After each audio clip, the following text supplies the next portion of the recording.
Si alguien de los que nos escucha cree que su última gran idea fue 100% original, pues lo más probable es que se equivoque de medio a medio. Totalmente.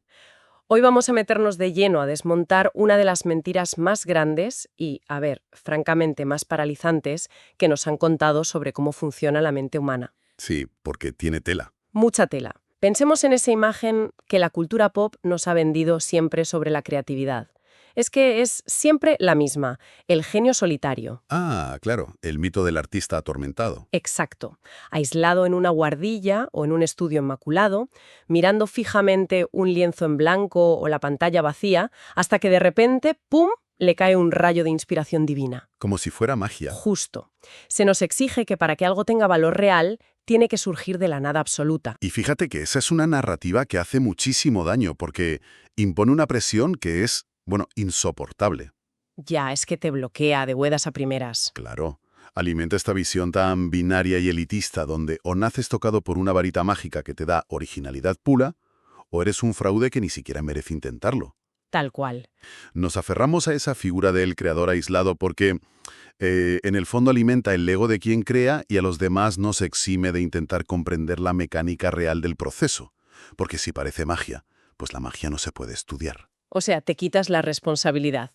Pero al sumergirnos en el material que tenemos hoy sobre la mesa, concretamente en todas estas ideas del libro Roba como un artista, de Austin Kleon, pues esa imagen del rayo de inspiración se viene abajo estrepitosamente. Se cae por su propio peso. Eso es, la tesis de estas fuentes propone justo lo contrario. La idea es redefinir la creatividad moderna partiendo de una premisa que, a ver, al principio escuece un poco. Un poco bastante. Sí, que es aceptar nuestras influencias en lugar de huir de ellas como si fueran una plaga. Y de hecho entender esto es el verdadero atajo para vencer la parálisis por análisis. Es que para dar ese primer paso sin sentir que llevamos el peso del mundo en los hombros hay que asimilar una realidad que es incómoda. Nada, y cuando digo nada es absolutamente nada de lo que vemos, leemos, escuchamos, es completamente original. Ya, todo viene de algo. Exacto. Todo trabajo creativo, sin excepción, se construye sobre la base de algo que ya existía antes.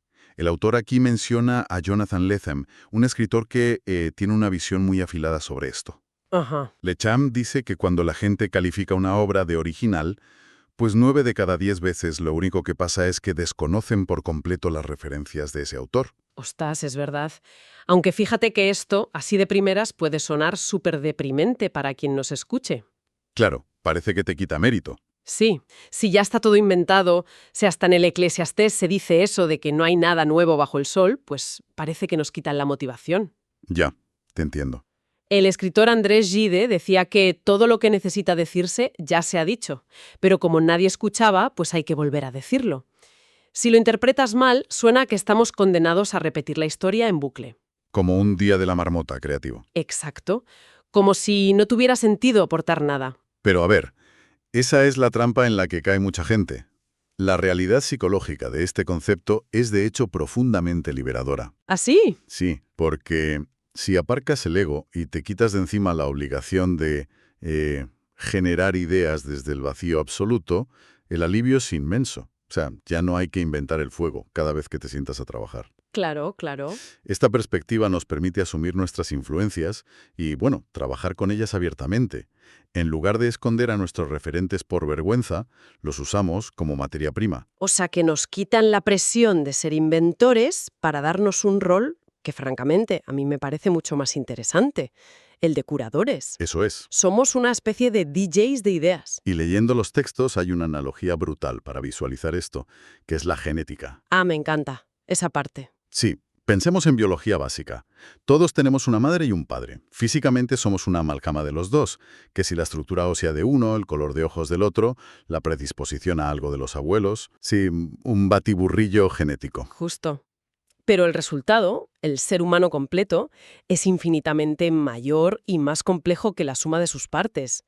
Somos una mezcla, pero el resultado final es un individuo único. Pues del mismo modo, hay una genealogía de ideas. Y la ventaja monumental de esa genealogía de ideas frente a la biología es que aquí hay libre albedrío. Claro. Porque nadie elige a sus padres o a sus abuelos. Te tocan y punto. Pero en el terreno creativo, uno elige estrictamente a su familia. Uno decide quiénes son sus mentores, qué libros devora, qué películas analiza o qué música deja que le moldee el cerebro. Es pura matemática creativa. Hay un concepto visual en las fuentes que lo explica súper bien. El 1 más 1 es igual a 3. Sí, lo de las líneas. Eso es, si dibujas dos líneas paralelas en un papel, la mente lógica dice, bueno, hay dos líneas. Pero el ojo entrenado ve una primera línea, una segunda y un espacio negativo en medio. Esa tercera entidad nace solo de la relación entre las dos primeras. Y en música pasa igual. Toca dos notas distintas en un piano. No percibes solo la primera y la segunda nota aisladas. Percibes la armonía, el acorde. Y ese acorde es un sonido totalmente nuevo. Y ese acorde es lo que somos nosotros. Somos un mashup. Un mashup, sí. Goethe, el escritor alemán, tenía muy claro que estamos conformados por aquello que amamos. Ajá. Y es súper curioso ver cómo esta filosofía atraviesa, pues, disciplinas opuestas. El rapero Jay-Z explicaba que al criarse en un entorno sin figuras paternas presentes, muchos niños de su generación encontraron a sus padres en los discos de vinilo. ¡Ostras! Sí, escogieron a los antecesores musicales que les inspirarían para construir su propio mundo. Vale, pero a ver, si aceptamos que somos ese mashup, eso también nos pone una responsabilidad tremenda encima. ¿Por qué lo dices? Pues porque ya no vale sentarse a esperar. Ahora somos los guardianes de nuestra propia mente. O sea, si nuestro trabajo va a ser el resultado directo de nuestras influencias, ¿cómo filtramos lo que dejamos entrar? Ah, claro, la selección. Sí. ¿Cómo haces esa selección sin acabar haciendo una mezcla sin sentido? Pues la clave está en una máxima muy conocida en informática que es la de junta basura, saca basura. Ya. Si un sistema se alimenta de datos defectuosos, el resultado obviamente será defectuoso. A nivel neurológico y creativo es exactamente igual. Claro. Tiene sentido. Si te rodeas de ideas mediocres, de contenido superficial o estímulos vacíos, pues tu trabajo inevitablemente reflejará esa mediocridad. El artista moderno tiene que operar como un coleccionista obsesivo, pero con un filtro muy riguroso. Ojo con esto. Un coleccionista, pero no un acumulador. Porque la diferencia es abismal. Totalmente. Un acumulador guarda absolutamente todo por miedo a perder algo. Sin criterio. Colapsa su espacio mental. Pero un coleccionista es un curador exquisito. Sí, selecciona con cuidado. El director de cine Jim Jarmusch tiene una filosofía sobre esto en los textos que a mí me parece la guía definitiva. Él dice que hay que robar de cualquier lado que resuene con inspiración. Películas viejas, arquitectura, incluso conversaciones de la gente en el metro. Qué bueno eso. Pero pone una condición innegociable. Y es que robes solo de las cosas que le hablen directamente a tu alma. Ese filtro emocional del que habla Jarmusch es justo lo que garantiza la autenticidad. Claro. Porque cuando acumulas por acumular intentando seguir tendencias o, no sé, copiando lo que está de moda, el resultado es súper artificial. En cambio, cuando seleccionas solo lo que te remueve algo por dentro, el material que saques, por muy robado que sea, va a tener tu huella dactilar. Ya, pero aquí me surge una duda importante.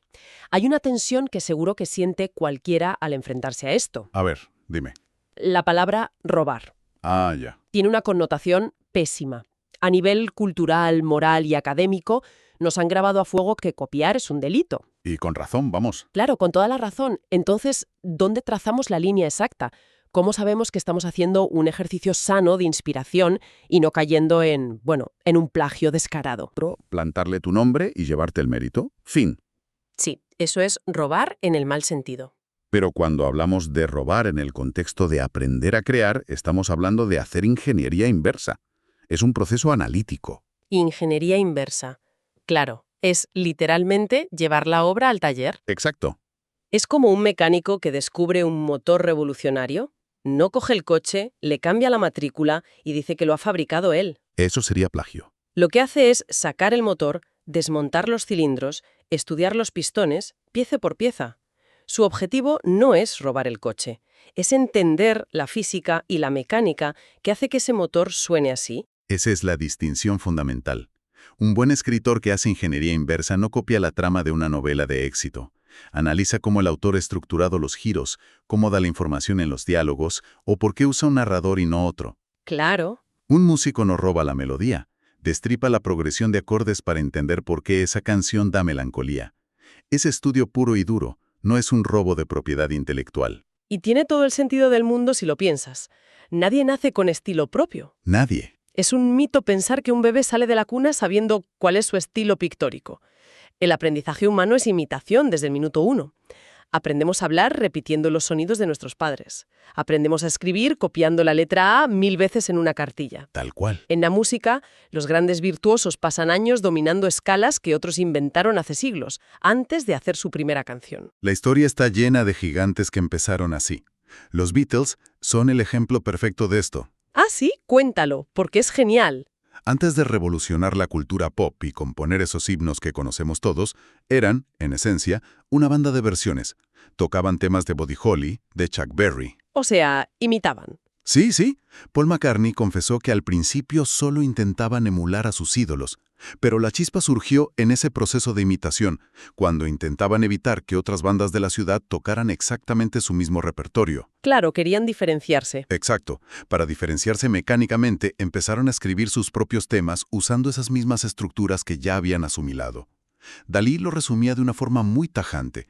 Decía que aquellos que no quieren imitar nada, no producen nada. Es una bofetada de realidad tremenda de Dalí. Totalmente. Y esto enlaza con una reflexión del poeta T.S. Eliot, que me parece vital para entender el salto de nivel. Sí, la de los poetas inmaduros. Esa.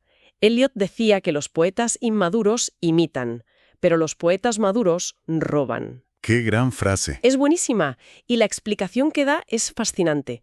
Dice que los malos escritores toman algo y lo desfiguran, lo empeoran, pero los buenos escritores lo transforman en algo mejor, o al menos en algo completamente distinto.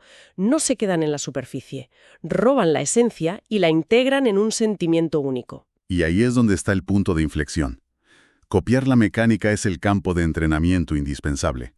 Pero ojo, la imitación pura tiene un techo de cristal. ¿Te refieres a que te quedas estancado? Te conviertes en un falsificador. O en una banda tributo.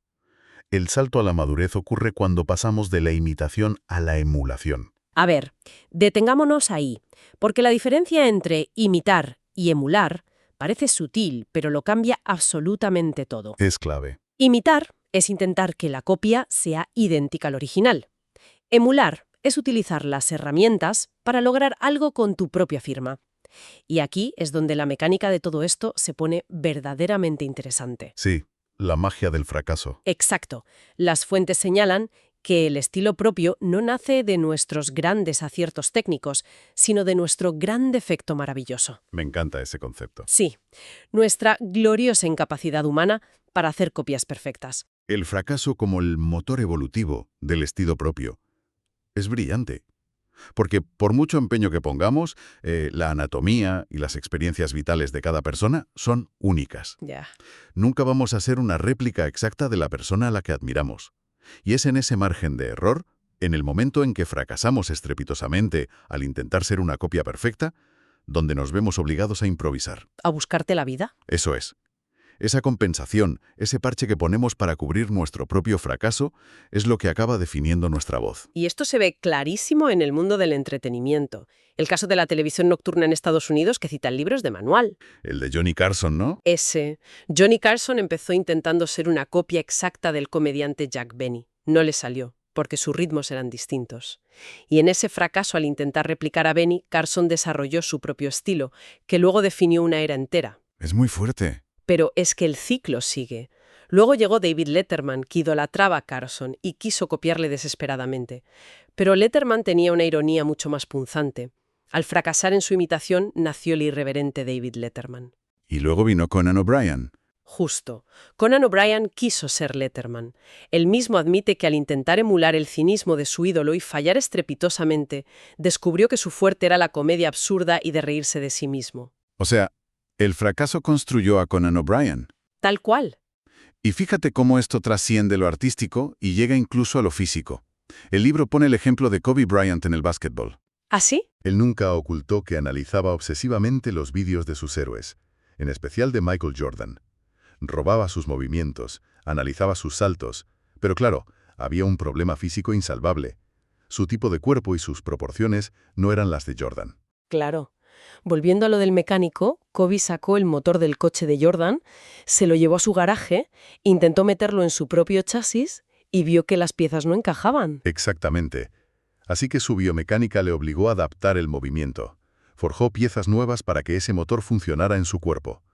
Sus limitaciones físicas, lejos de ser un obstáculo, moldearon uno de los estilos de juego más letales de la historia. ¡Qué locura! Kobe Bryant no es Michael Jordan 2.0.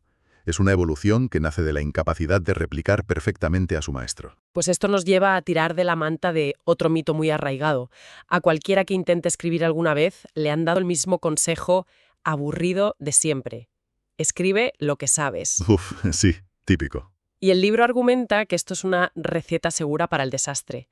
Porque, seamos sinceros, la mayoría de las veces no sabemos nada especialmente interesante. Nuestras vidas son bastante mundanas por lo general. Totalmente. El enfoque no debería ser escribir lo que sabemos, sino escribir lo que queremos leer.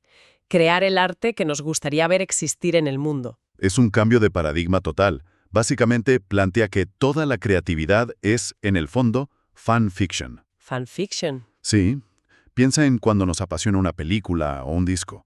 Siempre hay un momento de frustración cuando se acaba. Queremos más, queremos saber qué pasa después o nos preguntamos qué habría pasado si un personaje hubiera hecho otra cosa. Ya, la curiosidad de seguir la historia. Pues la clave es canalizar ese deseo. Preguntarte qué dejaron fuera tus creadores favoritos. Si todos tus referentes se juntaran hoy para un proyecto, ¿qué harían? Se trata de detectar ese vacío y llenarlo tú. El músico Brian Eno explicaba este mecanismo neurológico a la perfección. Él decía que su motivación al entrar al estudio no era expresar un tormento interno. Lo que le movía era el deseo puramente egoísta de escuchar una música que aún no existía. Claro, como no existía, tenía que hacerla él. Exacto, juntando piezas hasta que el sonido coincidía con lo que le apetecía escuchar. Es creatividad guiada por el consumidor que llevas dentro. Pero claro, en el momento en que empezamos a operar así, recolectando ideas, haciendo ingeniería inversa, emulando a 1000 héroes, nos topamos con un muro psicológico brutal. ¿La sobreinformación? El riesgo real de la sobreinformación. Nos podemos abrumar ante un mar de posibilidades infinitas, lo que en psicología llaman la fatiga de decisión. Es el síndrome del lienzo digital moderno. Te sientas frente a un programa de diseño y tienes, literalmente, 16 millones de colores, 50.000 pinceles, miles de texturas. Y el cerebro entra en cortocircuito. Te paralizas. Hay tantas opciones que gastas toda tu energía decidiendo qué herramienta usar, en lugar de usarla. Y aquí es donde las fuentes meten un concepto fascinante: la necesidad vital de restar. Es que la creatividad prospera en la restricción. En esta era de abundancia donde tienes todo el conocimiento a un clic, el mayor talento de un creador es descifrar qué dejar fuera. Saber recortar. Sí, nada paraliza más que las posibilidades ilimitadas. Para superar ese bloqueo del folio en blanco, hay que imponerse limitaciones artificiales.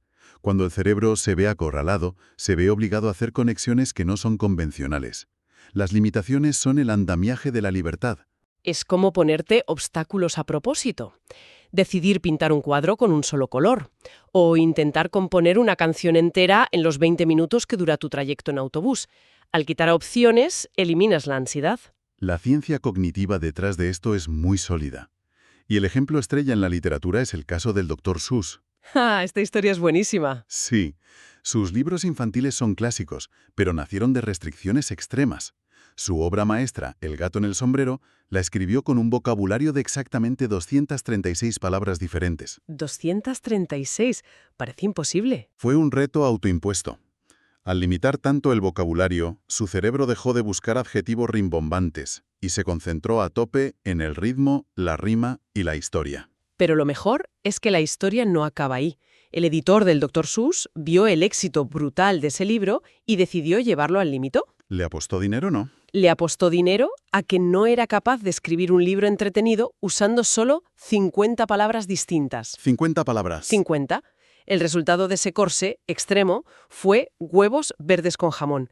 Y no solo ganó una apuesta, sino que creó uno de los libros infantiles más vendidos de toda la historia. Es que es increíble. Porque, como decía el músico Jack White en otra de las referencias, tener todo el tiempo del mundo, un presupuesto ilimitado y todos los colores es casi siempre la receta perfecta para asesinar la creatividad. La fricción hace falta. Muchísima falta. Si conectamos todos estos puntos, el cambio de paradigma que proponen estas fuentes es monumental. Desmitifica por completo al creador. Sí. La creatividad no es magia inalcanzable. Es una genealogía donde tú eliges a tus ancestros. Es tener el gusto de recolectar lo que te resuena. Es hacer ingeniería inversa para comprender la mecánica de lo que admiras. Exacto. Y es tener la valentía de intentar emular a tus héroes, fracasar en el intento y abrazar ese fracaso, porque ahí está tu firma. Y al final, usar esas restricciones para moldear tu propia voz. Es darle la vuelta por completo a la angustia del folio en blanco. Y bueno, para cerrar nuestro análisis de hoy, creo que vale la pena quedarse con una idea de Saul Steinberg, un ilustrador que aparece en los textos. A ver, cuenta. Él decía algo muy revelador. A menudo, lo que hace que una obra de arte sea interesante es lo que el artista decide dejar fuera. Qué gran verdad. No es el exceso de información lo que nos atrapa, es la omisión deliberada, el espacio negativo. Así que para toda la gente que nos acompaña hoy, si tenéis un proyecto entre manos, os dejamos esta provocación final. Venga. En lugar de obsesionaros hoy con la presión titánica de inventar algo totalmente nuevo e inexplorado, ¿qué pasaría si cambiamos el enfoque? ¿Qué pasaría si empezamos a prestar mucha más atención a las herramientas o ideas que, de manera consciente, decidimos no utilizar? Quizás en ese espacio que dejamos vacío es donde por fin encontremos el volumen real de nuestra propia voz.